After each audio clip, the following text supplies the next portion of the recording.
Hello student, this is Abhishek here और स्वागत है आपका हमारे चैनल स्टडी क्लास पे। तो जैसा कि स्टूडेंट्स आप सबने थंबनेल में देख लिया कि इस वीडियो लेक्चर में हम बात करने वाले हैं हरियाणा डीएलएड, जी हाँ, हरियाणा जेबीटी फर्स्ट ईयर का, हरियाणा डीएलएड का प्रथम वर्ष का विषय बाल्यावस्था तथा बालकों का विकास। इसकी इकाई 1 के 2 मार्क्स के जितने भी प्रश्न उत्तर होते हैं वो सब देखेंगे। जैसा कि आप सबको पता हो कि डीएलएड का जो प्रश्न पत्र होता है, जो ब्लूप्रिंट होता है हरियाणा डीएलएड का, ये बाल्यावस्था तथा बालकों का विकास, इसमें 2 अंकों के प्रश्न, 5 अंकों के प्रश्न और 8 अंकों के प्रश्न, ऐसा विभाजन होता है। तो आज ये जो वीडियो होगा ये पूरी तरह से इकाई 1 के 2 अंक के जितने भी प्रश्न होते हैं, जितने भी उनके प्रश्नों के उत्तर किस प्रकार से लिखने होते हैं, डिटेल में पूरा डिस्कशन करेंगे। यानी 2 मार्क्स के क्वेश्चंस की पूरी तैयारी आपको इस एक वीडियो लेक्चर का देखकर हो जाएगी। तो चलिए बिना किसी देरी के शुरू करते हैं। लेकिन शुरू करने से पहले वही मैं आपको बताना चाहूंगा कि हमने मिशन जेबीटी यानी कि मिशन जेबीटी हरियाणा डीएलएड पर एक पूरा फुल कोर्स लॉन्च किया है, जिसमें हम डीएलएड यानी कि जेबीटी, जहां पे हम notes, live classes, video lecture, ये सब कुछ उपलब्ध कराएंगे। जी हाँ, हरियाणा डीएलएड यानी कि हरियाणा जेबीटी जो है 2024 से हमारा कोर्स स्टार्ट हुआ है, 25 की परीक्षा के लिए है। तो आप सभी को ये जो हमारा कोर्स है मिशन जेबीटी बैच 2024-25 के लिए, इसमें आपको फिलहाल 30% की छूट मिल रही है। 30% ऑफ आप दिवाली तक उठा सकते हैं, ठीक है। तो इस 30% की छूट के साथ ये पूरा कोर्स खरीद पाएंगे। आपको इसमें मिलेगा क्या क्या? Notes, live classes, video lecture, previous year question papers, PYQs, ये सब कुछ मिलेंगे। तो ये हो गया कोर्स के बारे में। कोर्स खरीदने के लिए दिए गए इस डिस्क्रिप्शन में जाएंगे आप इस वीडियो के, तो वहां पर हमारे ऐप की लिंक मिलेगी, वहां ऐप से कोर्स खरीद सकते हैं, या फिर इस नंबर पर भी व्हाट्सएप मैसेज करके, जी हाँ, इस पर आप व्हाट्सएप मैसेज कर सकते हैं और कोर्स परचेस कर सकते हैं। चलिए बिना किसी देरी के शुरू करते हैं, सीधे आ जाते हैं हमारी यूनिट 1। जी हाँ, हमारी यूनिट 1 जो है, जिसका नाम है विकास में परिप्रेक्ष्य, इसके सभी 2 अंकों के जो प्रश्न उत्तर हैं वो हम डिस्कस करने वाले हैं। तो बाल्यावस्था तथा बाल विकास है ना, तथा बालकों का विकास, ये जो इकाई है बाल्यावस्था तथा बालकों का विकास, इस इकाई 1 में, जिसे हम यूनिट 1 विकास में परिप्रेक्ष्य, इस इकाई की बात कर रहे हैं, तो इसके जितने भी 2 अंकों के प्रश्न उत्तर होंगे वो हम समझने वाले हैं। चलिए बिना किसी देरी के शुरू कर देते हैं। शुरुआत यहीं से होगी, विकास से परिचय। पहले तो हम यहां पर इंट्रोडक्शन देखेंगे, परिचय देखेंगे, एक्चुअल में आखिर में विकास होता क्या है, ठीक है। तो हम विकास का अर्थ जानेंगे कि सही मायने में विकास किसे कहा जाता है। सबसे पहली बात तो आप ध्यान में रखिए भाई, बालकों में जितने भी प्रकार के परिवर्तन होते हैं और ये परिवर्तन क्रमिक होंगे, क्रमिक मतलब क्रम अनुसार होंगे। तो बच्चों के अंदर, अब पहली बात तो ये प्राथमिक शिक्षक के लिए होता है डीएलएड और जेबीटी, तो ये उन बच्चों की बात की जाती है। तो जब भी आप किसी प्रश्न का उत्तर लिखें इस तरह से, तो आप हमेशा अपने ध्यान में उन बच्चों को रखें जो प्राथमिक के लिए रहते हैं, ध्यान रखिएगा, ठीक है। तो जो प्राथमिक वाले बच्चे होते हैं, जो शुरुआत के जो प्राइमरी वाले बच्चे होते हैं, छोटे बच्चे, उनके अंदर जितने भी बालक में होने वाला, बालक बोला इसका मतलब बालिका नहीं आएगी ऐसा नहीं है ना, यहाँ दोनों काम आते हैं, दोनों को यहां पर रेफर किया जा रहा है। तो किसको रेफर किया जाए? दोनों को। तो बालकों में होने वाले क्रमिक परिवर्तनों के फलस्वरूप होने वाली प्रगति, यानी कि बालक में जो क्रम अनुसार परिवर्तन होता है उसके फलस्वरूप, यानी उसका रिजल्ट जो निकलता है, बच्चे के अंदर भाई कुछ ना कुछ चेंजेस होंगे और ये चेंजेस क्रमिक होंगे, सीक्वेंस वाइज होंगे, और इन चेंजेस के बाद भाई उसके फलस्वरूप होने वाली प्रगति को ही विकास कहते हैं। यह प्रगति जो होती है, अब बच्चे के अंदर जो क्रम अनुसार परिवर्तन होंगे, ये परिवर्तन ही उसका प्रगति, उसका विकास कहलाता है। और ये जो विकास होगा, किस प्रकार का विकास होगा भाई? ये विकास शारीरिक, मानसिक, सामाजिक आदि हो सकता है ना, इन सभी क्षेत्रों से संबंधित विकास होगा। यानी बच्चों के अंदर जो विकास होगा, बच्चों के अंदर, बालकों के अंदर जो विकास होगा, वो विकास क्रमानुसार होगा। पहली बात जो आपको ध्यान रखनी है वो कैसा होगा? क्रमिक परिवर्तन होगा। दूसरी बात, इस विकास से जो फलस्वरूप, इसके फलस्वरूप जो प्रगति होगी वही विकास कहलाएगा, है ना। और ये जो विकास हो सकता है भाई, शारीरिक, मानसिक, सामाजिक आदि सभी क्षेत्रों में संबंधित होगा। क्लियर? दूसरी बात, तो विकास जो है ये जन्म से लेकर मृत्यु तक चलता है, ठीक है, बाय बर्थ से डेथ तक। यानी कि इसके बारे में कहते हैं कि विकास जो है एक निरंतर चलने वाली प्रक्रिया है, जो जन्म से लेकर मृत्यु तक चलते रहती है, ठीक। तो विकास एक निरंतर चलने वाली प्रक्रिया है जो सभी प्राणियों में गर्भधारण से लेकर मृत्यु तक चलती रहती है। अब देखो, एक लॉजिक तो ये हो गया कि बच्चा जब जन्म लेता है तब से विकास शुरू हो जाता है, पर अगर और थोड़ा सा डीप में सोचे और गहराई से अगर सोचे, तो बच्चा पैदा होने से पहले जब माता के गर्भ में आता है, यानी पहला डे 1 जब से बच्चे का गर्भधारण होता है, तब से बच्चे का विकास होने लगता है। वो 9 महीने के दौरान ही उसके हाथ, पैर, उंगलियां सब बन जाती है ना, ये ध्यान रखना आपको। तो विकास एक निरंतर चलने वाली प्रक्रिया है जो सभी प्राणियों में गर्भधारण से लेकर मृत्यु तक चलती रहती है। तीसरी बात, विकास की यह प्रक्रिया कभी तीव्र से कभी मंद गति से चलती है। यानी होता क्या है, एक उम्र में क्या होगा, विकास थोड़ा तेजी से होने लगेगा, फिर एक उम्र में क्या होगा, विकास थोड़ा धीमा पड़ जाएगा। तो विकास की जो प्रक्रिया है यह कभी तीव्र गति से होती है, कभी मंद गति से होती है, लेकिन चलती रहती है, रुकेगी नहीं, ये ध्यान रखना है ना। मान लो 1 साल से लेके 2 साल के बच्चे का बहुत तेजी से विकास हुआ, फिर 2 से लेके 4 तक का उसका विकास थोड़ा धीमा पड़ गया, लेकिन विकास होते रहेगा। ऐसा नहीं कि विकास ही नहीं हुआ, 2 से 3 साल में जाने में 1% का भी परिवर्तन नहीं आया, ऐसा होगा नहीं, क्योंकि विकास निरंतर चलने वाली प्रक्रिया है। विकास के रिजल्ट में यानी विकास के फलस्वरूप जब विकास होगा बच्चे का, तो और क्या होगा, इससे भाई बालक में क्रमिक परिवर्तन होंगे, है ना। इसमें बालक के क्रमिक परिवर्तन बालक को वातावरण के साथ समायोजन करना सिखाते हैं। यानी बच्चे के अंदर जो भी परिवर्तन होते हैं, जो भी क्रमिक परिवर्तन होते हैं, परिवर्तन को हम क्रमिक क्यों बोल रहे हैं, क्योंकि क्रम अनुसार होगा ये, एक के बाद एक, पहले हाथ पैर का विकास, फिर भाई शरीर का में धड़ का विकास, फिर सर का विकास, ऐसा कुछ भी जो चीजें होंगी ना उनका विकास सबसे पहले होता है, ध्यान रखिएगा, क्रम अनुसार चलेगा, एक सीक्वेंस है प्रॉपर। कुछ भी कभी ये विकास हो गया, कभी वो विकास हो गया, ऐसा कभी नहीं होता, याद रखिएगा। बच्चों में जो भी विकास होंगे क्रम अनुसार, पहले इसका विकास, फिर इसका, फिर इसका, फिर इसका, ऐसे करते हुए, मतलब ये एग्जाम्पल दे रहा हूं, ऐसे ही नहीं होता, लेकिन हाँ हमेशा क्रम अनुसार ही होता है विकास बच्चों में, ये ध्यान में रखिएगा। क्लियर है, ठीक। तो ये इतना आपको विकास का अर्थ तो समझ गया, विकास के बारे में क्या क्या। ये पहली बात, विकास जो है वो क्रम अनुसार परिवर्तन होता है, और क्रम अनुसार परिवर्तन के बाद जो बच्चे के अंदर प्रगति होती है वही विकास कहलाती है। अब यह विकास भाई शारीरिक, मानसिक, सामाजिक किसी भी क्षेत्र से संबंधित हो सकता है, और विकास जो है एक निरंतर चलने वाली प्रक्रिया है जो गर्भधारण से लेकर मृत्यु तक चलते रहती है, ठीक। और ऐसा भी होता है कि कई बार विकास किसी अवस्था में बहुत तेजी से होता है, तीव्र गति से, और किसी अवस्था में बहुत मंद गति से होता है, लेकिन विकास रुकता नहीं है, याद रखिएगा। इन क्रमिक विकास की वजह से ही बालक अपने आसपास के वातावरण में, उनमें होने वाले जो परिवर्तन होते हैं उनके साथ समायोजन, यानी उनके साथ भाई वो तालमेल बैठा सकता है, उनके साथ जीना सीखता है, अपने आप को उस अकॉर्डिंग के ढाल लेता है। क्लियर, तो ये हो गया विकास का अर्थ। चलिए आगे बढ़ते हैं, आगे बढ़े। अगला है विकास की परिभाषा, डेफिनेशन। अब हमने जो विकास को समझा वो तो मोटा मोटी भाषा है, पर विकास को कई लोग अपने हिसाब से समझाते हैं। कई सारे बड़े बड़े मनोवैज्ञानिक हुए हैं, भाषा वैज्ञानिक हुए, जिन्होंने विकास को अपने हिसाब से समझा है, अपने हिसाब से बताया है। तो यहाँ पर सबसे फेमस जो डिफिनेशन है, ये सिर्फ हरियाणा डीएलएड में नहीं, एमपी डीएलएड, बिहार डीएलएड, जितने भी डीएलएड जहां जहां पढ़ाए जाते हैं, यहाँ हरलॉक जी को बहुत वैल्यू मिलती है। हरलॉक जी के परिभाषा को बहुत अच्छे से समझाते हैं। तो हरलॉक के अनुसार विकास की परिभाषा क्या है, तो हरलॉक के अनुसार विकास जो है वो गुणात्मक परिवर्तन से। हरलॉक का अर्थ क्या है, विकास का अर्थ गुणात्मक परिवर्तनों से। हरलॉक जी के अनुसार इन्होंने कहा विकास का मतलब जो गुणों में परिवर्तन होता है, जो गुणों में चेंजेस आते हैं उसे हम विकास कहते हैं। ये हरलॉक जी के अनुसार है। और ये विकास भाई देश का विकास नहीं, मोदी जी वाला सबका साथ सबका विकास नहीं, ये राष्ट्र वाला भी नहीं, ये बच्चे के विकास की बात हो रही है यहां पर, ठीक है, ठीक। तो यहां पर और भी चीजें वो लिखते हैं, जैसे कि विकास की परिभाषा क्रमिक व संबंधपूर्वक परिवर्तनों की प्रगतिपूर्ण श्रृंखला के रूप में दी जा सकती है। और विकास की परिभाषा कैसी दी जा रही है, क्रमिक तथा संबंधता पूर्वक। क्रमिक मतलब सीक्वेंस वाइज, संबंधता मतलब पहले का संबंध दूसरे से, दूसरे के संबंध तीसरे से, ऐसा इस तरह के जो परिवर्तन होंगे, और ये परिवर्तन प्रगतिपूर्ण होने चाहिए। ऐसा नहीं कि विकास धीमे हो रहा है, मान लो पहले हाथ पैर बड़े थे, जैसे बच्चा बड़ा रहा उसके हाथ पैर छोटे होते जा रहे, छोटे होते जा रहे, इससे विकास नहीं होता। विकास हमेशा प्रगतिशील यानी आगे की ओर बढ़ना, अच्छा परिवर्तन होने को ही विकास बोलेंगे, ये ध्यान रखिएगा। प्रगतिपूर्ण परिवर्तन, ठीक है, प्रगतिपूर्ण श्रृंखला के रूप में ही विकास की परिभाषा दी जा सकती है। और क्या भाई, प्रगतिपूर्ण का अर्थ है कि परिवर्तन दिशात्मक, डायरेक्शनल होते हैं, जैसे मैंने पहले ही बताया, है ना। और तथा यह पृष्ठोन्मुख यानी बैकवर्ड की अपेक्षा अग्नोन्मुख, फॉरवर्ड होते हैं, ये पीछे नहीं जाता विकास। आप कभी भी देखोगे किसी व्यक्ति का विकास में हम ये देखते हैं कि उसकी हाइट बड़ी होती है, ना कि जैसे जैसे उम्र बढ़ती है उसकी हाइट छोटे हो जाती है, ये ध्यान में रखिएगा आप, ठीक है। तो विकास हमेशा डायरेक्शनल, दिशात्मक, फॉरवर्ड, आगे की ओर देखता है, न कि बैकवर्ड या पृष्ठोन्मुख, पीछे की ओर नहीं देखता है, ध्यान रखेंगे। हमेशा वो अग्रोन्मुख देखता है, पृष्ठोन्मुख नहीं। अग्रोन्मुख मतलब भाई फॉरवर्ड, आगे की ओर, और पृष्ठोन्मुख मतलब पीठ की ओर, पीछे की ओर, ऐसा नहीं होता। विकास कभी भी पृष्ठोन्मुख नहीं होगा, विकास हमेशा अग्रोन्मुख होगा, अग्रोन्मुख होगा, फॉरवर्ड डायरेक्शन में ही होगा। यानी छोटे से बड़े की ओर विकास होगा, है ना, बुरे से अच्छे की ओर विकास होगा, हमेशा ये विकास कहलाएगा। हरलॉक जी और क्या मानते थे भाई? हरलॉक का मानना है कि विकास के परिणाम स्वरूप व्यक्ति में नवीन विशेषताओं एवं नवीन योग्यताओं का उदय होता है। इनके हिसाब से, हरलॉक जी के हिसाब से, कि विकास का परिणाम क्या निकलता है? विकास के परिणाम स्वरूप जो भी व्यक्ति होता है, यानी बालक की बात होती है, उसमें नवीन प्रकार की विशेषताएं, नई प्रकार की योग्यताएं, इन सबका उदय होता है। जैसे जैसे बच्चे का विकास होता है वो बोलना सीख जाता है, तो बोलना एक नई चीज है ना, नई चीज उसके अंदर आई। वो चलने लगता है, चलना एक नई चीज है। तो बच्चा जब पैदा होता है तो बोलना चलना दोनों नहीं जानता है, लेकिन जैसे जैसे उसका विकास होता है बोलना, चलना, कूदना, दौड़ना सब सीख जाता है।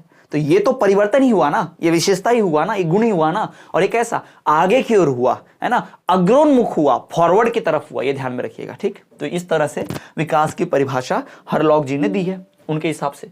अब विकास में एक और टर्म यूज होता है जिसे हम सतत विकास कहते हैं। सिर्फ हम विकास की बात नहीं करते, हम सतत विकास की बात करते हैं। हमारे लिए विकास तो जरूरी है, पर हमारे लिए सतत विकास और भी जरूरी है। विकास के भी कई प्रकार होते हैं, तो उसमें सतत विकास चाहिए हमको चाहिए विकास के अंदर कई सारे टाइप होंगे, उसमें भी हमको चाहिए सतत विकास, है ना।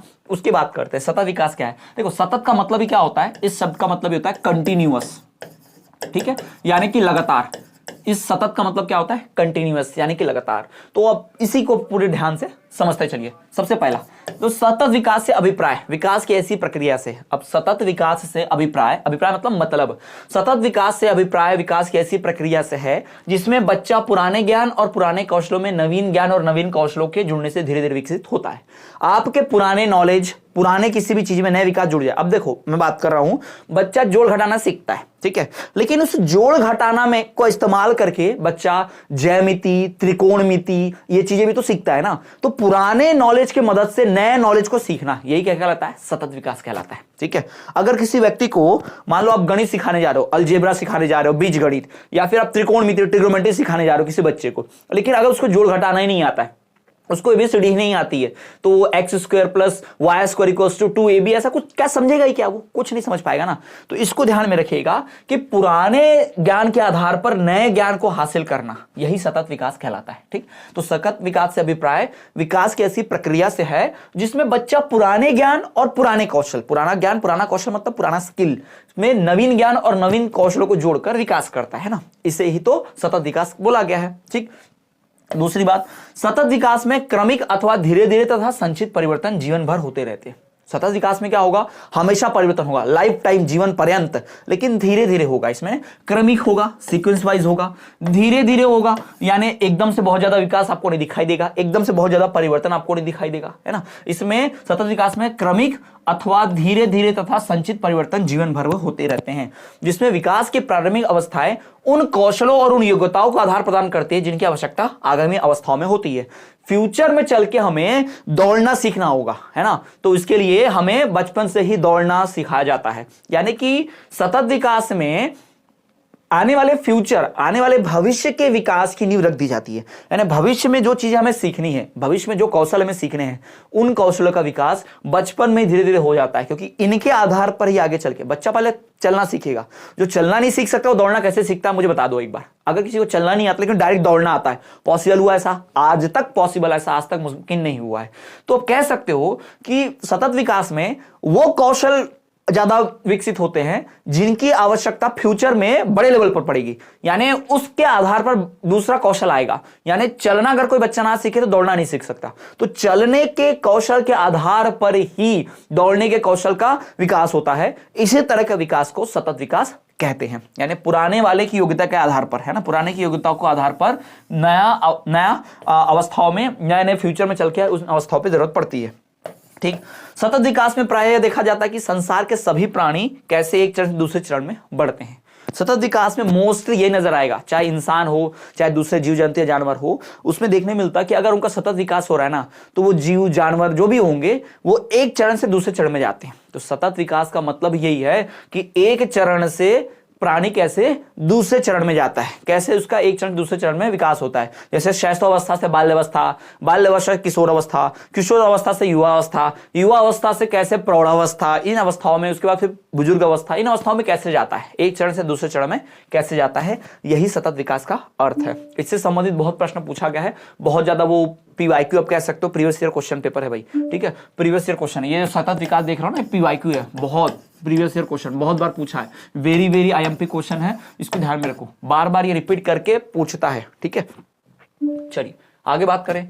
अगला है सामाजिक सांस्कृतिक संदर्भ। विकास जो है समाज के संदर्भ में, यानी समाज से क्या लेना देना है, संस्कृति से क्या लेना देना है, इसकी बात करते हैं। तो विकास का सामाजिक और सांस्कृतिक संदर्भ पूछा है, चलिए वो जान लेते हैं। तो सबसे पहली बात, मनुष्य एक सामाजिक प्राणी है, आप और मैं सब जानते हैं, है ना। Human is a social animal, मनुष्य समाज में रहना ही रहना है। ऐसा तो नहीं मनुष्य पैदा हुआ जाके रेगिस्तान में अकेले, एकदम अकेले रह रहा है, हजारों लाखों किलोमीटर तक कोई नहीं मनुष्य के आसपास, अकेले बड़ा हो रहा है, पॉसिबल ही नहीं है। मनुष्य एक सामाजिक प्राणी है, समाज के बिना उसके अस्तित्व एवं उसके विकास की संभावना भी नहीं की जा सकती। बच्चा पैदा हुआ, उसकी माता उसे दूध ना पिलाए 6 महीने तक, 4 महीने तक, 2 महीने तक, उसकी डेथ तो ऐसी हो जाएगी, क्योंकि वो खाना तो खा नहीं सकता उस उम्र में, है ना, खुद से तो कुछ भी नहीं कर सकता। इसलिए मनुष्य सामाजिक प्राणी है, ये ध्यान रखिएगा।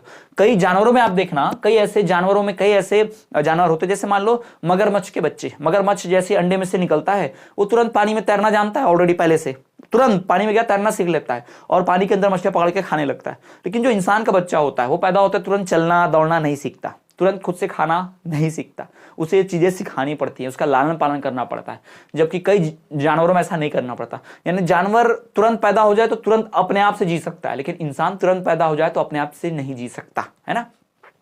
तो मनुष्य एक सामाजिक प्राणी है, समाज के बिना उसके अस्तित्व एवं उसके विकास की संभावना भी नहीं की जा सकती। अतः समाज मनुष्य के लिए एक आवश्यक व्यवस्था है। तो समाज जो है मनुष्य के लिए एक आवश्यक व्यवस्था है। ये एमसीक्यू बन सकता है, वस्तुनिष्ठ प्रश्न जैसा है, ध्यान में रखना, ठीक है।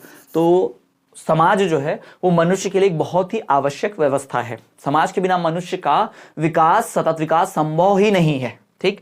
दूसरी बात, सामाजिक एवं सांस्कृतिक संदर्भ से हमारा अभिप्राय क्या है, इसका मतलब क्या है भाई। सामाजिक और सांस्कृतिक संदर्भ यानी इसका मतलब क्या है, हम किस उद्देश्य से इसको बोल रहे हैं। हम किस उद्देश्य बोल रहे हैं कि मनुष्य के अंदर उन क्षमताओं व योग्यताओं से है जिनके माध्यम से वो अपने सामाजिक एवं सांस्कृतिक परिवेश में स्वयं को समायोजित कर सकता है।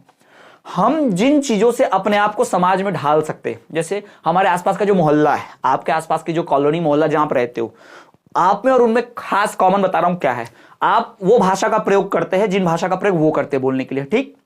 दूसरा, आप भी चलते वो भी चलते हैं, आप भी सही तरीके से खाना खाते वो भी सही तरीके से खाना खाते हैं, यानी हम वो भी कपड़े पहनकर रहते हैं हम भी कपड़े पहनकर रहते हैं। जो भी समाज के उलट करने की कोशिश करता है, भाई मान लो समाज में कोई कपड़े नहीं पहन रहा, ऐसे ही नंगा घूम रहा है, सोच रहा है, ठीक है, तो समाज उसको बुरा बोलता है और वो गलत है, क्योंकि भाई आप समाज में रह रहे हो तो आपके ही समाज में आपके माता पिता, है ना, भाई बंधु सब रहते हैं, तो आपको समाज के अनुसार ढलना होगा। आपकी जो हरकतें होंगी, आपके जो भी गुण होंगे वो समाज के हिसाब से होंगे, तो ही आप समाज में रहने के लायक कहला पाएंगे। तो सामाजिक और सांस्कृतिक संदर्भ से ये मतलब है कि आप जिस समाज में रह रहे हो, आपका समाज जिस संस्कृति को फॉलो कर रहा है, आपको भी करना पड़ेगा। मतलब हमें भी भाषा सीखनी पड़ेगी, है ना, और क्या करना पड़ेगा, मतलब हमें भी कपड़े पहनने होंगे समाज में, हमें भी समाज में जैसे व्यवस्था बनी होती है कि समाज में शादी विवाह होता है, पुरुष कमाने जाता है, स्त्री भी कमा सकती है, ऐसा कोई दिक्कत नहीं है, स्त्री भी कमाने जा सकती है। तो ये जो चीजें बनाई गई है ना, उन चीजों को हमें भी फॉलो करना पड़ेगा, तो ही समाज हमें एक्सेप्ट करेगा।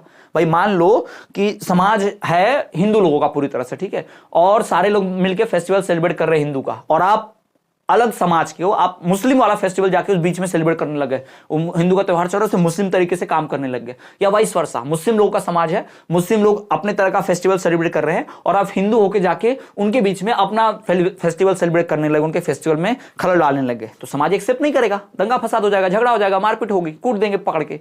तो भाई ये चीजें होंगी। तो यहां पूछा जा रहा है कि एज ए मनुष्य, एज ए इंसान, आप अपने आप को समाज के लायक कैसे बनाएंगे। तो जो समाज करता है हमें भी वही करना पड़ेगा। जो समाज करता है, मतलब समाज झूठ बोलता है तो हम झूठ नहीं बोलेंगे, समाज चुगली करता है तो हम चुगली नहीं करेंगे, समाज कपड़े पहन के रहता है हम कपड़े पहनेंगे। समाज में क्या होता है, सही तरीके से मेहनत करके पैसा कमाया जाता है, हम भी मेहनत करके पैसा कमाएंगे। समाज में सब लोग मिलजुल कर एक दूसरे का दुख हालचाल जानते हैं, हम भी वही करेंगे। समाज में एक परिवार बनाना होता है, हम भी परिवार बनाएंगे। समाज में परिवार के मुखिया को परिवार की रक्षा करनी होती है, हम भी वही करेंगे। तो ये हो गया समाज। समाज अगर हिंदी बोल रहा है तो हम भी हिंदी बोल के, क्योंकि हमारी भाषा तभी वो समझ पाएंगे और उनकी भाषा हम समझ पाएंगे। तो ये हो गया सामाजिक सांस्कृतिक संदर्भ है, यानी कि समाज के हिसाब से विकास करना। आपका विकास समाज के हिसाब से भी करना पड़ेगा, नहीं तो पूरा समाज हिंदी बोल रहा है और आप जानबूझ के अंग्रेजी सीख रहे हो कि नहीं मुझे हिंदी जरा से भी नहीं सीखना, मैं अंग्रेजी सीखूंगा, तो आपका और समाज का तालमेल चलेगा नहीं, ध्यान रखिएगा, ठीक है। वही तो व्यक्ति जो होता है वो अपने सामाजिक एवं सांस्कृतिक परिवेश से अपने जन्म के समय से ही जो कुछ प्राप्त होता है वह उसकी वृद्धि व विकास के सभी पक्षों को पूर्णतः प्रभावित करती है। हम समाज में रहते हैं तो देखते हैं, छोटा बच्चा बोलता है गाय, चिड़िया, गाड़ी, चप्पल, है ना, मम्मी, पानी, भूख, खाना। तो बच्चा जो होता है ना वो हर चीज उसी हिसाब से देखता है, सीखता है अपने आसपास जो समाज में है, आसपास जो दिखता है वह सीख लेता है और समाज की तरह ही बन जाता है ना। तो ये सारी चीजें जो है समाज में रहती हैं और इन्हीं सब चीजों से विकास होता है। क्लियर? आगे बढ़ते। स्वाभाविक निरीक्षण। अब स्वाभाविक निरीक्षण क्या है? स्वाभाविक मतलब भाई नेचर के हिसाब से, स्वभाव के हिसाब से। निरीक्षण मतलब देखना, निरीक्षण करना, उसी के आधार पर बात करते हैं। और ये देखो, स्वाभाविक निरीक्षण या प्राकृतिक निरीक्षण का लक्ष्य। अब स्वाभाविक निरीक्षण का एक और नाम है, क्या नाम है? प्राकृतिक, यानी कि नेचुरल। ठीक है, स्वाभाविक निरीक्षण का एक और नाम है प्राकृतिक निरीक्षण। स्वाभाविक निरीक्षण का दूसरा नाम क्या है? प्राकृतिक निरीक्षण। ऐसा नहीं है कि परीक्षा में स्वाभाविक की जगह प्राकृतिक निरीक्षण पूछ ले और फिर आपको आए ही ना, आप गालियां मारो बैठ के, अरे मास्टर ने तो पढ़ाया नहीं, मास्टर तो भाई हमको स्वाभाविक पढ़ाया था, ये तो प्राकृतिक आ गया, ये तो हमको आता ही नहीं है, बैठ के रोने लग जाना। ऐसा नहीं है। स्वाभाविक का ही दूसरा नाम क्या है? प्राकृतिक निरीक्षण। या तो परीक्षा में आपको पूछ दे स्वाभाविक निरीक्षण क्या होता है बतलाइए, या पूछ दे प्राकृतिक निरीक्षण क्या है परिभाषा दीजिए, तो आपको समझ में आना चाहिए कि एक ही चीज की बात हो रही है। ठीक, तो पहली बात, स्वाभाविक निरीक्षण या प्राकृतिक निरीक्षण का लक्ष्य होता है, क्या लक्ष्य होता है? बच्चों के विषय में जैसा वे वास्तव में व्यवहार करते हैं उसके बारे में विस्तृत प्रमाण प्राप्त करना, और वो भी उसके वास्तविक पर्यावरण में जिसमें वे रहते हैं। इन शॉर्ट, अब इतना भारी, इतना समझने की आवश्यकता नहीं है, मैं सीधा आसान भाषा में बताता हूं कि स्वाभाविक निरीक्षण होता क्या है। बच्चों के हाव भाव, उनके स्वभाव को देखकर निरीक्षण करना और जानना, हाँ बच्चे ऐसे ही होते हैं, बच्चों को कोई चीज नहीं मिलती जिद करते हैं, बच्चे भूख लगने पर रोते हैं, बच्चों को कोई चीज चाहिए तो रोते हैं, बच्चों को दर्द होता है तो रोते हैं, बच्चे को मम्मी चाहिए तो रोते हैं। तो भाई हम बच्चे के स्वभाव को निरीक्षण किए, बच्चे के स्वभाव को देखे और पता चल गया कि बच्चा ये करता है, बच्चे के गुण पता चल गए।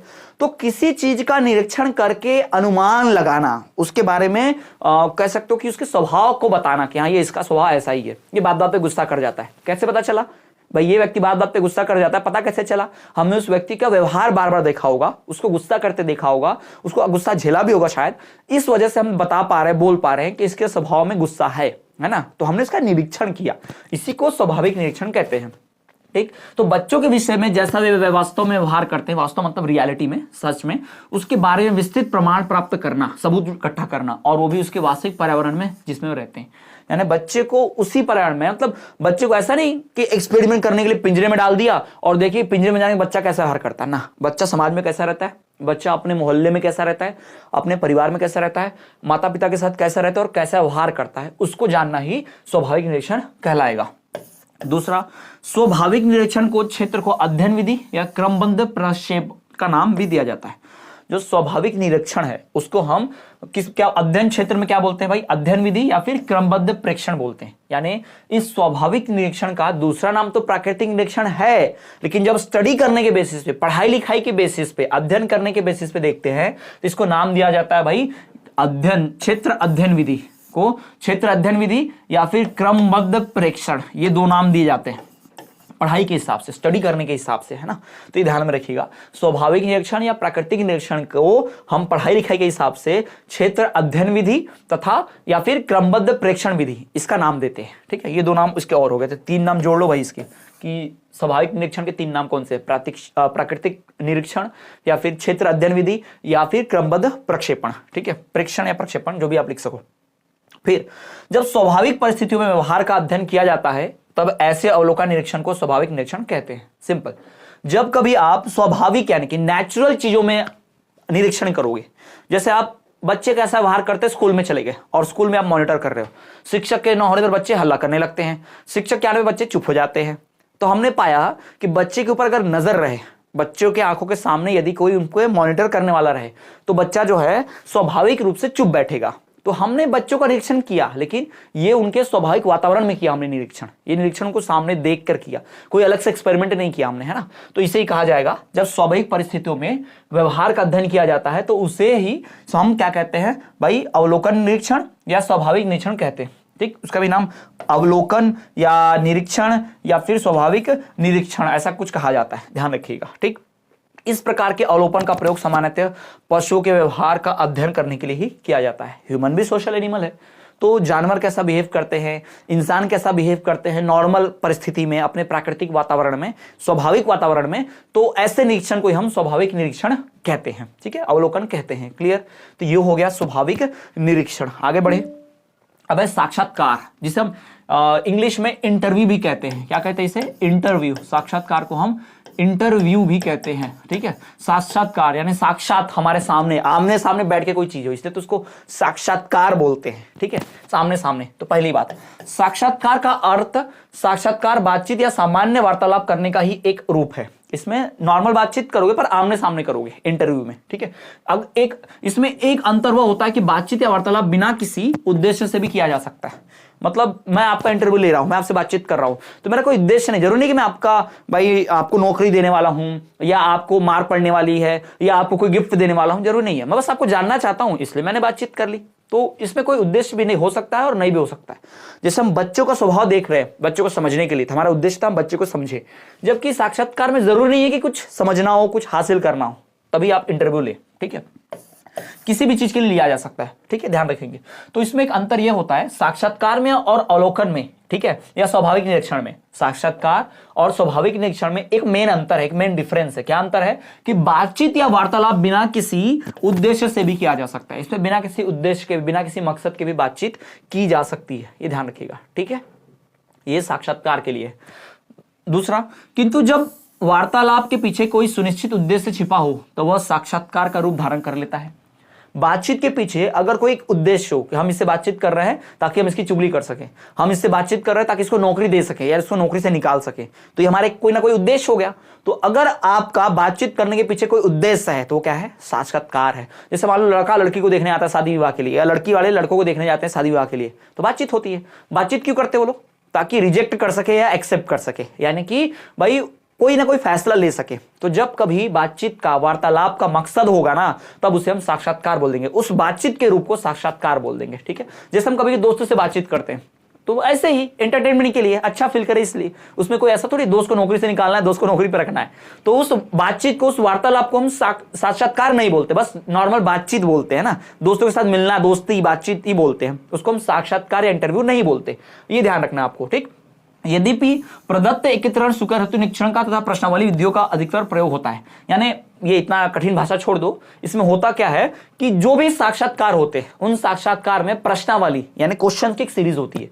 भाई इंटरव्यू ले रहे हो, प्रश्न पूछोगे नहीं तो काम कैसे बनेगा, सवालों का जवाब कैसे मिलेगा, जज कैसे करोगे आप, इस उम्मीद पे कैसे कह सकते कि एक कैसे नतीजे पर पहुंचोगे कि ये व्यक्ति सही है अपने काम के लिए, गलत है, पहले तो प्रश्न ही करने पड़ेंगे, है ना। तो साक्षात्कार में ये होता है कि इसमें क्या होता है कि अधिकतर प्रश्न जैसी विधियों का प्रयोग होता है, निरीक्षण तथा प्रश्नावली विधियों का प्रयोग होता है। कई बार आपने इंटरव्यू में देखा होगा कि व्यक्ति कैसे बैठ रहा है, कैसे सवालों का जवाब दे रहा है, उसकी आंखें कहाँ हैं, बोलने का तरीका कैसा है, इस पर भी ध्यान देते हैं। तो ये तो निरीक्षण हो गया, प्रश्नों के जवाब प्रश्नावली हो गया। तो कई बार साक्षात्कार में निरीक्षण, प्रश्नावली, क्वेश्चन आंसर्स, इन सब का भाई प्रयोग किया जाता है, ठीक है।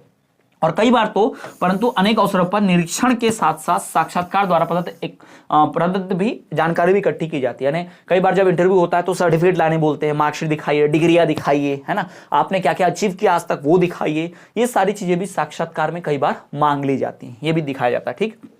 तीसरा, बाल विकास में साक्षात्कार विधि का उपयोग तभी संभव है जब बच्चे समस्याओं को पूर्ण रूप से समझने का या व्यक्त करने में सक्षम हो। अगर कोई बच्चा ये बता ही नहीं सकता कि मुझे क्या प्रॉब्लम है, अगर कोई बच्चा ये जानता ही नहीं कि उसे क्या प्रॉब्लम है, तो उसका साक्षात्कार लेके कोई मतलब नहीं है। देखिए वो अपनी प्रॉब्लम जाहिर कर ही नहीं पाएगा, या उसको लगेगा ही नहीं कि वो प्रॉब्लम उसकी असली में प्रॉब्लम है, ठीक है। तो साक्षात्कार विधि तभी काम आती है, इंटरव्यू मेथड तभी काम आता है जब बच्चा पूरी तरह से अपनी प्रॉब्लम्स को समझ सके और व्यक्त कर सके, ठीक। जैसे मान लो छोटा बच्चा है 6 महीने का, उसको बोलना नहीं आता, ठीक है, आप बैठे उसका इंटरव्यू लेने, बोलो बेटा क्या नाम है आपका, बोलेगा क्या नाम है, रोने लग जाएगा, क्या ही समझा आपको, तो उसकी साक्षात्कार विधि वहां काम ही नहीं आएगी। तो साक्षात्कार विधि तभी काम आएगी जब बच्चा अपने प्रॉब्लम्स को व्यक्त कर सके, उसको सच में पता है कि मेरे अंदर क्या प्रॉब्लम्स है, प्रॉब्लम क्या है, अच्छाई क्या है, तभी साक्षात्कार विधि काम आएगी। क्लियर है? तो ये हो गया भाई साक्षात्कार के बारे में, साक्षात्कार विधि के बारे में। अब आगे बढ़ते हैं बच्चों के बारे में। परावर्तक पत्रिका, बच्चों के बारे में जो एक पूरा आप रिपोर्ट बना सको, पूरा एक आप फाइल बना सको, उसकी बात चल रही है यहां पर, ठीक है। तो बच्चों के बारे में परावर्तक पत्रिका के बारे में बात करते हैं। देखो बच्चों से संबंधित परावर्तक पत्रिका से अभिप्राय ऐसी नोटबुक से है, ये ऐसी नोटबुक है, परावर्तक पत्रिका एक ऐसी नोटबुक, ऐसी डायरी है अथवा कागज के टुकड़े से होता है जिसका प्रयोग बालक स्वयं के विचारों को लिखने के लिए करता है। जब हम अपने स्वयं के विचार, थॉट्स जब खुद लिखते हैं कि मुझे ऐसा करना है, मुझे वैसा करना है, तब इसे हम परावर्त पत्रिका कहते हैं। ठीक है, अब ये बच्चा खुद ही करेगा। अब बच्चों के विचार है तो बच्चा खुद ही करेगा ना, आप और मैं नहीं कर सकते। बच्चे के अंदर क्या विचार आया, जब तक वो बोलेगा नहीं हम समझ नहीं सकते। तो अपने विचार बोले बिना भी वो पत्रिका पे लिख सकता है। ठीक है, ये ध्यान रखिएगा। तो बच्चों के बारे में परावर्त पत्रिका, परावर्त पत्रिका किसे कहते हैं? तो परावर्त पत्रिका से अभिप्राय ऐसी नोटबुक, ऐसी डायरी या ऐसे कागज के पन्ने टुकड़े से है जिसपे बच्चा, जिसका प्रयोग बच्चा स्वयं के विचारों को लिखने के लिए करता है, वो खुद के विचार उस पर लिखेगा। दूसरा, इस प्रकार के पत्रिका लेखन से बालकों में अधिसंज्ञानात्मक कौशलों के विकास को प्रोत्साहित किया जाता है। अधिसंज्ञानात्मक कौशल यानी सेल्फ रियलाइजेशन। अगर मैंने विचार लिखा कि मैं बहुत आलसी हूं, मुझे सुबह जल्दी उठना चाहिए ऐसे बच्चे के रूप में, तो मैंने अपने विचार खुद लिखे। तो जो मैंने ऐसा क्यों लिख पाया, मैं ऐसा क्यों सोच पाया? क्योंकि मैं वो बच्चा हूं जो खुद जागरूक है, जिसको खुद ही संज्ञान है, खुद ही ध्यान है अपने मन से कि मैं गलत कर रहा हूं, मुझे जल्दी उठना चाहिए भाई, है ना। तो ये ध्यान में रखो, जब बच्चे के अंदर खुद से ही जानने की क्षमता आ जाती है, खुद को सही गलत मापने की क्षमता आ जाती है, तब वो उस ऐसे विचारों को लिखता है। तो आ गया ना उसके अंदर खुद से जानने विचारने का अधिसंज्ञानात्मक कौशल। ठीक, तो बच्चा यही करता है। इस प्रकार के पत्रिका लेखन से बालकों में अधिसंज्ञानात्मक कौशलों के विकास को प्रोत्साहित किया जा सकता है। बच्चों को सेल्फ रियलाइजेशन कराया जा सकता है, बच्चा खुद से खुद को डेवलप करे, इस चीजें हो सकती है। तो ये सब बच्चा जो अपने अंदर डेवलप कर लेता है। तीसरा, भाई इस पत्रिका द्वारा बालक स्वयं का मूल्यांकन करने में सक्षम होता है। बच्चे ने मान लो एक हफ्ते में 15 दिन में कई सारी ऐसी बातें लिखी जो अपने बारे में वो नहीं चाहता या वैसा करना चाहता है, तो वो बाद में जब पढ़ेगा तो बोला यार मैं तो ये चाहता हूं, मैं तो गलत कर रहा था, मैं तो ये सही कर रहा हूं। तो बच्चा जो है खुद का विकास कर सकता है, खुद से खुद का मूल्यांकन कर सकता है, खुद से खुद में सुधार कर सकता है, खुद से खुद का निरीक्षण अवलोकन बच्चा कर सकता है। ठीक है, कागज पे बच्चे नहीं, बड़े भी कर सकते हैं, और बड़े भी करते हैं ऐसा बहुत सारा। आपने कई सारे मोटिवेशनल स्पीकर्स को सुना होगा बोलते हुए कि आप दिन भर में क्या करना चाहते हो लिखो, आपसे क्या गलती हुई लिखो, नोट करो, है ना। तो ये सारी जो चीजें हैं खुद को इंप्रूव करने के लिए काम आती है। ठीक, इस पत्रिका द्वारा बालक स्वयं का मूल्यांकन करने में सक्षम होता है तथा स्वयं के विचारों का मूल्यांकन करने की प्रक्रिया उन छात्रों हेतु विशेष रूप से सहायक होती है जो नए नए संप्रत्यों को अभी भी सीख रहे हैं। बच्चा अगर कोई नया नया चीज सीख रहा है और उसने कागज में लिखा कि मैं ये चीज ढंग से नहीं सीख रहा, मैं मानी कर रहा हूं, यही चीज मैंने बड़ी ईमानदारी से सीखा फिर भी नहीं आ रही है, मैं बार बार मेहनत कर रहा हूं फिर भी मैं सीख नहीं पा रहा हूं, तो इससे बच्चे को ना अपना खुद का निरीक्षण करने मिलता है। इससे बच्चा खुद मोटिवेट होता है कि मैंने ये चीजें लिखी, मुझे ये चीजें नहीं आती थी, तो वो ईमानदार होता है, खुद से तो झूठ नहीं बोलेगा वो, है ना। तो बच्चे के अंदर सारे परिवर्तन आएंगे। तो ये बहुत महत्वपूर्ण है भाई बच्चे के अंदर। बच्चे के विकास में परावर्त पत्रिका का बहुत बहुत रोल रहता है, इंपॉर्टेंट। ठीक, आगे बढ़ते हैं। आकस्मिक निरीक्षण यानी अचानक से परीक्षण करना, निरीक्षण करना। अचानक से जाके जैसे रेड डालते हैं ना, स्कूल पे रेड पड़ गई, यानी स्कूल में देखने जा रहे हैं, स्कूल वाले बोलते तो है ऐसा काम होना चाहिए, स्कूल में वैसा होता है, लेकिन सच में स्कूल में वैसा कुछ हो रहा है कि नहीं, सरकार के नियम अनुसार काम चल रहा है कि नहीं, सरकारी कॉलेज पर, स्कूल्स पर, कोचिंग सेंटर्स पर रेड पड़ती रहती है, आपने देखा होगा ना, बिल्कुल वैसे ही। तो ये है क्या आकस्मिक निरीक्षण? क्या है निरीक्षण का मतलब? मॉनिटरिंग भी होता है ना, मॉनिटर करना भाई। निरीक्षण मतलब मॉनिटरिंग भी होता है, यानी नजर रखना उसके ऊपर। तो प्राय विभिन्न विद्वानों ने आकस्मिक निरीक्षण अभिलेख के भिन्न भिन्न परिभाषाएं दी है। अलग अलग जो विद्वान रहे हैं, अलग अलग जो लोग रहे हैं, उन्होंने निरीक्षण की, उन्होंने अलग अलग परिभाषाएं दे रखी है। जैसे कि भाई साधारण शब्दों में आकस्मिक निरीक्षण अभिलेख से अभिप्राय विद्यार्थियों द्वारा लिखी गई डायरी, शिक्षकों द्वारा तैयार किए गए घटनावृत्त और संचित अभिलेख कार्डों से होता है। अभिलेख कार्ड मतलब क्या, निरीक्षण क्या। अब मान लो मैं कोई नजर डाला, अचानक से क्लास में नजर डाली मैंने, बच्चे को परफॉर्मेंस पे देखा कि ये बच्चे अच्छा परफॉर्म कर रहे हैं, ये बच्चे खराब परफॉर्म कर रहे हैं, तो मैंने निरीक्षण किया और डायरी में नोट कर लिया। तो ये क्या हो गया, ये निरीक्षण ही हो गया, ये संचित अभिलेख कार्ड ही हो गया जिसे मैंने जमा करके रखा है। ये किसी घटना का वृत्तांत, यानी मान लो मैं क्रिकेट मैच देख रहा था और किसने अच्छा खेला, किसने बुरा खेला, कौन अटेंटिव था, कौन नहीं था, लिख लिया मैंने, तो ये निरीक्षण ही कहलाता है। आकस्मिक निरीक्षण मतलब अचानक, आकस्मिक का मतलब अचानक, और निरीक्षण मतलब नजर डालना, परीक्षण करना, नजर रखना, मॉनिटरिंग करना। तो इस तरह की विधि बड़ी काम आती है, क्योंकि अचानक से जब आपको डर है, मान लो आप क्रिकेट खेल रहे हो और आपको पता है कि कभी भी आपके ऊपर कैमरा फोकस करके दिखा देंगे कि आप ढंग से खेल रहे हो कि नहीं, आप आलसी कर रहे हो कि नहीं, तो वो कितना अलर्ट रह के कोई भी खेलेगा, कितना अलर्ट रह के। मान लो सीसीटीवी कैमरा लगा है आपके ऑफिस में और आप टेबल पे बैठ के काम कर रहे हो कंप्यूटर पर, ठीक है, और मान लो कैमरा नहीं होता तो सब आराम से काम करते हैं, जैसे बॉस साथ अलर्ट हो जाते, पर कैमरा लगा है तो बॉस एक कैमरे से एक एक करके सबको देखेगा, पता है आपको, तो आप हमेशा अलर्ट रहोगे, कभी भी गलती नहीं करोगे कि क्या पता कब कैमरे में मुझे ही देख रहा हो। तो इस तरह का निरीक्षण जो है एक सेल्फ रियलाइजेशन लाता है, अंदर से डर लाता है, या कह सकते हो एक चेतना लाता है। हमेशा आप अलर्ट रहते हो कि नहीं भाई कभी भी नजर पड़ सकती है, कभी भी निरीक्षण कर लेंगे, कभी भी रेड पड़ जाएगी, तो हमें ध्यान रखना पड़ेगा, है ना। अतः आकस्मिक निरीक्षण अभिलेख किसी शिक्षक द्वारा निरीक्षण किया गया किसी विद्यार्थी व्यवहार तथा व्यक्तित्व का वस्तुनिष्ठ वर्णन है। ठीक, किसी व्यक्ति के व्यवहार को जब हम देखते हैं, उसका निरीक्षण करते हैं, तो उससे जो हमने आउटकम निकाला कि नहीं ये आलसी है, नहीं ये बहुत अलर्ट है, नहीं ये ध्यान देता है, ये बिल्कुल ध्यान नहीं देता, तो इस तरह के निरीक्षण से जो हम जो चीजें लिखते हैं, निकालते हैं, उसे हम वस्तुनिष्ठ वर्णन कहते हैं। ठीक, तो ये इस तरह का वस्तुनिष्ठ वर्णन होता है, उसके व्यक्तित्व के बारे में, उसकी पर्सनालिटी, उसका कैरेक्टर, उसका नेचर, इसके बारे में। ठीक है, ये पता चलता है हमको। चौथी बात क्या, यह अभिलेख नियमित निरीक्षण का परिणाम है। आप बार बार देखोगे तो ही पता चलेगा ना। एक दिन आपने देखा वो व्यक्ति एक ही दिन बीमार था, उसी दिन थका हुआ था और उसी दिन आपको वो आराम करते हुए दिख गया, तो आपको लगेगा हमेशा आलसी है। नहीं, ऐसा हो सकता है कि साल के 300 दिन पूरी मेहनत से काम किया था उसने, बस वो एक दिन बड़ी मुश्किल से उसकी आंख लग गई थी, एक दिन वो बेचारा एब्सेंट हो गया, एक दिन वो थोड़ा तबियत खराब थी, ढंग से काम नहीं कर पा रहा था, तो उसी दिन आप उसको बुरा बोल के साल भर उसके बारे में बुरा बनाओ, ये गलत है। तो इसमें क्या होता है कि इसमें नियमित निरीक्षण करना होता है ना। 4-5 बार मॉनिटर किया, 4-5 बार में ये दिखा कि ये आलसी है, रोज रोज लेट आता है, ये रोज टाइम पर पहुंच जाता है, तो आप रोज करोगे, बार बार देखोगे, नियमित रूप से करोगे, तब पता चलेगा उसके बारे में। ठीक है, तो यही जो साक्षात्कार या आकस्मिक निरीक्षण जो है एक्चुअल में वो क्या है, वो नियमित निरीक्षण से आता है।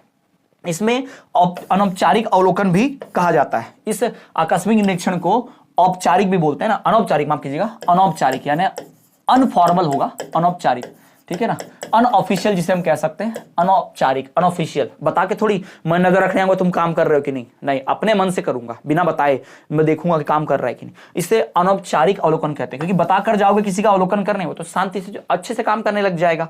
जैसे मान लो कल को बता दो टीचर्स को, कल 1 महीने रेट पड़ेगी, कौन लेट आ रहा कौन नहीं, तो सब टाइम पे आने लग जाएंगे। पर बिना बताए रेट डालो, बिना बताए परीक्षण करो, निरीक्षण करो, कौन लेट आ रहा है कौन जल्दी, तो आपको सच में असलियत में समझ में आएगा। और एक बार से नहीं होगा, हो सकता है रोज टाइम पे आने वाला व्यक्ति एक दिन गलती से लेट हो जाए, या हो सकता है जो रोज लेट आता था वो एक दिन टाइम पर पहुंच जाए, उसी दिन जिस दिन आप निरीक्षण कर रहे हो, तो उस दिन भाई लगेगा कि ये तो बड़ा अच्छा इंसान है, जबकि वो रोज लेट आता है। ये ध्यान रखना है। तो ये नियमित रूप से होगा, याद रखिएगा, इसको हम नियमित रूप से करेंगे। ठीक है, ये नियमित परीक्षण रहेगा, नियमित निरीक्षण रहेगा, तभी पता चलेगा प्रॉपर। अगला है विवरणात्मक कथा। विवरणात्मक, विवरण मतलब डिस्क्रिप्टिव, एकदम डिस्क्राइब करके रहो, विवरण दिया अच्छे से। ठीक है, तो विवरणात्मक कथा क्या होती है, इसको भी जान लेते हैं। विवरणात्मक कथा क्या होती है, तो भाई विवरणात्मक घटनाओं से अभिप्राय ऐसी घटनाओं से है जो मौके पर घट रहे, यहाँ घट रहेगा, घर नहीं घट, मौके पर घट रहे व्यवहारों का उसी रूप में लिखित प्रस्तुत करे, है ना।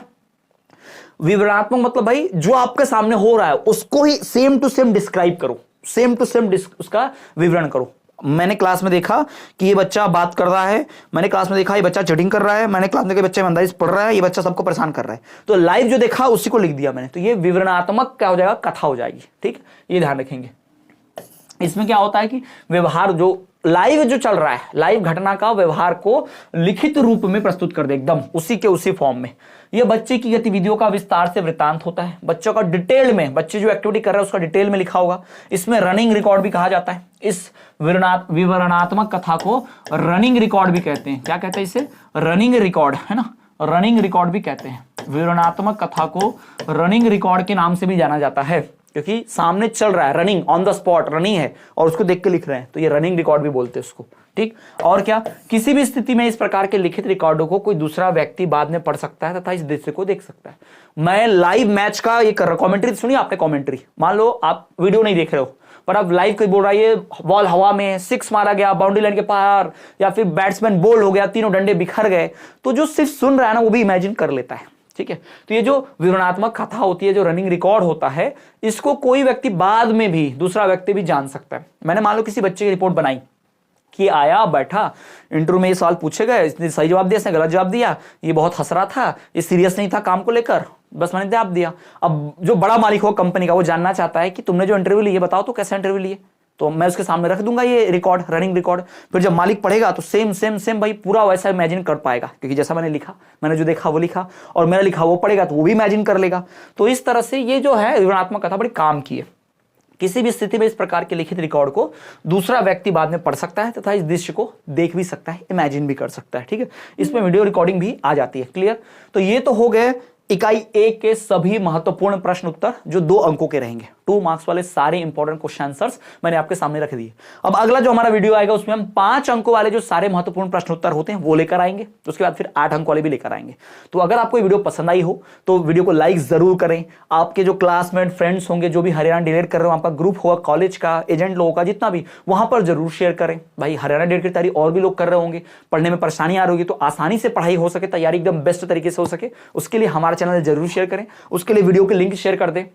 और अगर आप अपने हरियाणा डीएलएड में बहुत बेस्ट प्रदर्शन करना चाहते हैं तो हमारा मिशन जेबीटी जरूर ज्वाइन कर लें। ये हमारे 2024-25 के सेशन के लिए, जिसमें हम डीएलएड यानी कि जेबीटी कोर्स के लिए notes, live classes, video lectures लेकर आ रहे हैं, जहां पर अभी 30% की छूट चल रही है, जो ऑलमोस्ट दिवाली तक चलेगी। जी हाँ, दिवाली तक ये 30% की कोर्स पर छूट चलेगी। कोर्स खरीदना कैसे है, तो वीडियो को डिस्क्रिप्शन में हमारे ऐप की लिंक है, उस ऐप पे जाके आप क्लिक करेंगे तो ऐप डाउनलोड करके वहां से कोर्स परचेस कर सकते हैं। तो ये हमारा पूरा कोर्स हरियाणा जेबीटी का है, जिसमें हम आपको इस व्हाट्सएप पर मैसेज करके भी आप कोर्स की जानकारी ले सकते हैं। इसमें आपको मिलेगा क्या क्या, notes, live classes, video lecture, ये सब मिलेगा, और साथ ही साथ previous year question papers, PYQs, उनका solution, previous year question paper सब मिलेगा। तो आपके डीएलएड की जेबीटी की तैयारी को 100% एक नया रूप दीजिए, कोर्स जरूर ज्वाइन कीजिए। वीडियो पसंद आई तो लाइक जरूर करें, साथ ही साथ चैनल पर नए हैं तो सब्सक्राइब करना ना भूलें, ताकि आपकी डीएलएड की पढ़ाई हमेशा बेस्ट चलती रहे इसी चैनल के माध्यम से। तो सब्सक्राइब जरूर करें। साथ ही साथ शिक्षक भर्ती की तैयारी आप करना चाहते हैं तो इस वीडियो के डिस्क्रिप्शन में जो हमारा दूसरा चैनल है स्टडी क्लास, एमपीटेट और सीटेट, उसको भी जरूर सब्सक्राइब करें, उस चैनल को सब्सक्राइब करें। वहां हम शिक्षक भर्ती की सारी वीडियोस, क्लासेस वगैरह सब लेकर आते हैं। तो ये आपका पढ़ाई कोर्स के लिए, और वो जो चैनल है वो सीधा शिक्षक भर्ती की पढ़ाई के लिए, ये ध्यान रखेंगे। चलिए मिलेंगे नेक्स्ट क्लास में, तब तक के लिए देखते रहिए हमारा चैनल, और अगले बाकी वीडियोस के लिए प्लेलिस्ट को जरूर चेक करें। चलिए मिलेंगे नेक्स्ट क्लास में, तब तक के देखते रहिए स्टडी क्लास। जय हिंद, जय भारत।